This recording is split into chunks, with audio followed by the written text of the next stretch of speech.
नमस्कार मंडळी, Roshan Bhosale official YouTube चॅनलमध्ये आपल्या सगळ्यांचं मनपूर्वक स्वागत.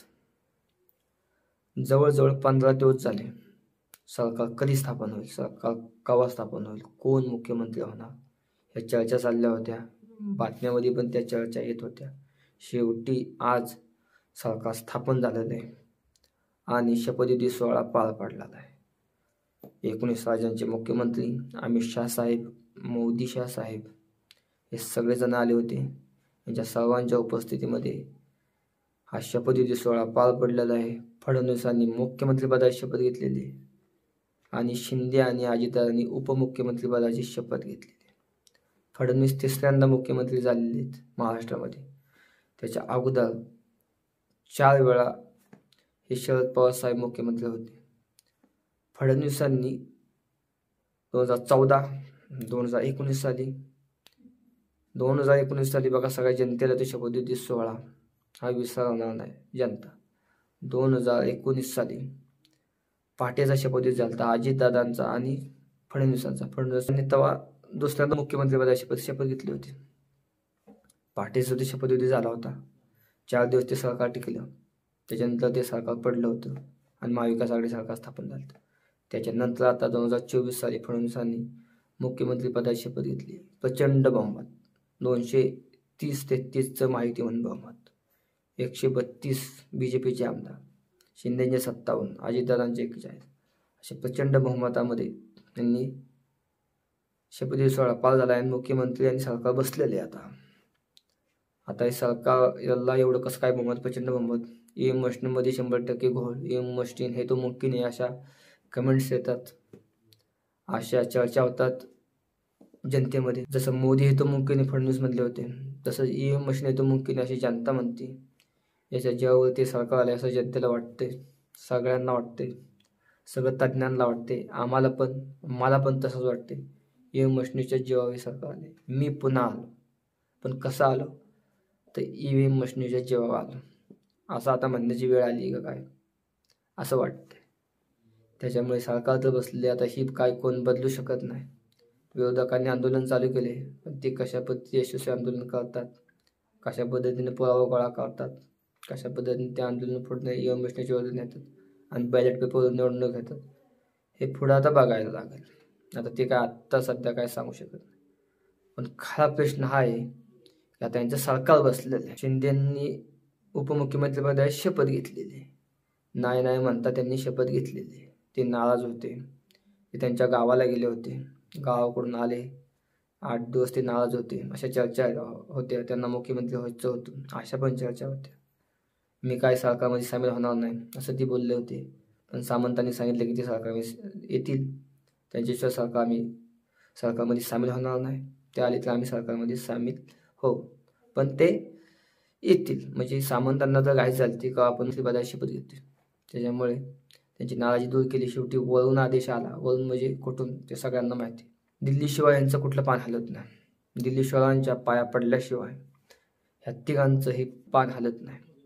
2022 साली फुटले हे शिंदे, तेव्हा पण फडणवीस मुख्यमंत्रीपदी बसतील असं वाटत होतं, पण त्यांनी शिंदेना मुख्यमंत्री केलं. हे कशा जीवावर झालं, तर ह्या दिल्लीश्वरांच्या आणि अमित शाह मोदी यांच्या जीवावर झालेलं आहे.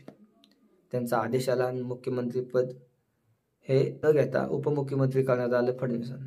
त्याच्यामुळे हे ह्यांच्या हातात काय नाही, हे सगळं वरच्यांच्या हातात आहे. अजितदादा तर काय कावा खुर्ची बसतोय, कवा उपमुख्यमंत्रीपदाची शपथ घेतली आणि कवा मी मंत्री होती, हेच त्यांचं चाललं होतं. ते खुश होते. त्यांचे 41 आमदार निवडून आले, त्यामुळे ते खुश आहेत. काकांना त्यांनी धोबीपछाड दिलेला आहे यावेळी, त्यामुळे ते खुश आहेत.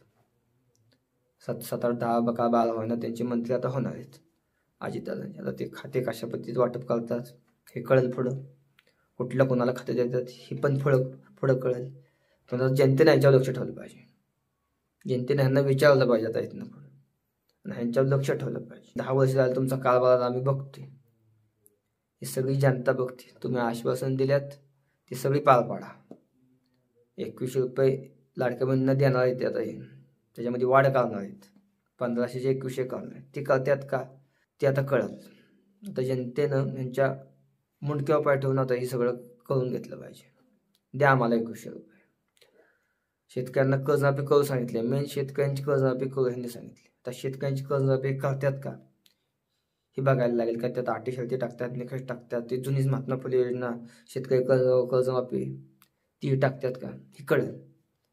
आणि शेतकऱ्यांनी ह्यांच्याकडून कर्जमाफी घेतलीच पाहिजे.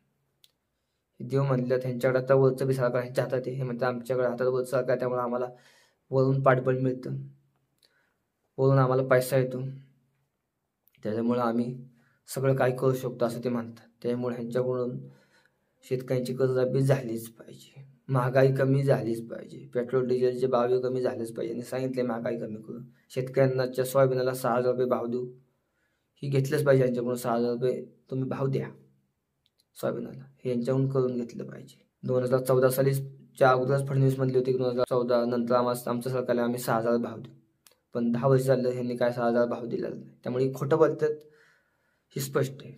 त्यामुळे आता ही कामं करतात काही सगळं कळेल.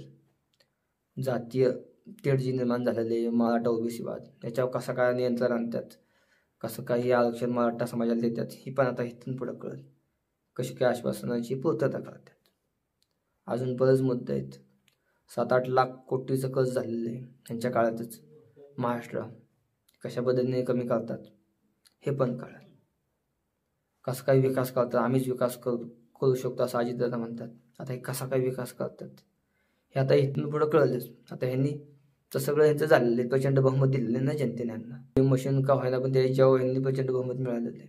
आता विरोधी पक्ष नेता तर महाराष्ट्रात नाही, त्यामुळं भक्कम विरोध काय महाराष्ट्रातून होणार नाही आता, कारण की विरोधी पक्ष नेताच नाही.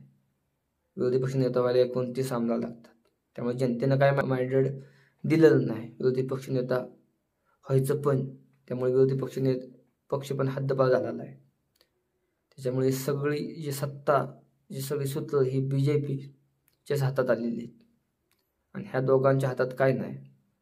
ह्या दोघांच्या शिवाय पण सरकार बनू शकतं, कारण की 137 आमदार आत्ता BJPकडे आहेत अपक्ष धरून, आणि सगळे अपक्ष घेतले तर यांचं सरकार BJPचं स्वतः जे होते. त्यामुळं ह्यांची बी किंमत ह्या दोघांची शून्य आहे ह्या सरकारमध्ये.